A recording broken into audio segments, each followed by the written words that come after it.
Dari materi golongan darah yang dapat saya pahami adalah darah manusia digolongkan berdasarkan atas ada tidaknya antigen pada permukaan membran sel darah merah.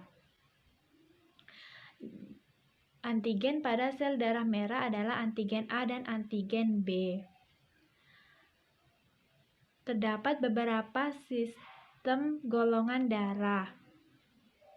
Ini adalah golongan darah sistem ABO, di mana darah A terdapat antigen A pada permukaan luar membran sel darah merah dan terdapat antibodi B di dalam serum atau plasma. Darah B terdapat antigen B di dalam permukaan luar membran sel darah merah dan terdapat antibodi A di dalam serum atau plasma. Kemudian, pada golongan darah AB terdapat antigen A dan antigen B di dalam permukaan luar membran sel darah merah dan tidak terdapat antibodi baik antibodi A maupun antibodi B di dalam serum. Pada golongan darah O terdapat antibodi A dan antibodi B di dalam serum, tetapi tidak terdapat sama sekali antigen A, baik antigen A dan antigen B di dalam permukaan luar membran sel darah merah. Golongan darah sangat erat kaitannya dengan transfusi darah. Untuk transfusi darah, ada beberapa aspek penting yang perlu diperhatikan, terutama pada pengelompokan golongan darah.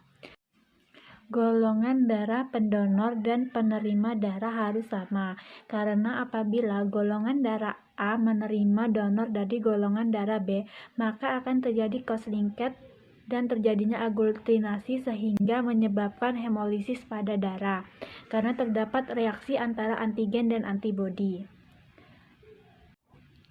Selanjutnya adalah golongan darah sistem rhesus.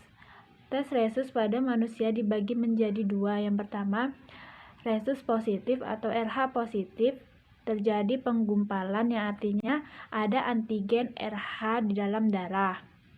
Dan RH negatif atau rhesus negatif berarti tidak terdapat antigen RH pada dalam darah. Faktor rhesus dalam perkawinan. Apabila ayah memiliki darah rhesus positif dan ibu memiliki darah rhesus negatif, maka bayi pertama yang dikandung adalah memiliki darah rhesus positif. Eritrosit bayi dari kehamilan pertama akan mengalir ke sirkulasi darah ibu sehingga membentuk zat anti-RH atau zat anti-rhesus. Ibu yang memiliki darah rhesus negatif dan antibodi RH pada kehamilan kedua mengandung bayi dengan darah rhesus positif dan sehingga terjadi reaksi antara antigen dan antibodi menyebabkan aglutinasi sehingga dapat menyebabkan kematian janin di dalam kandungan atau apabila janin dilahirkan akan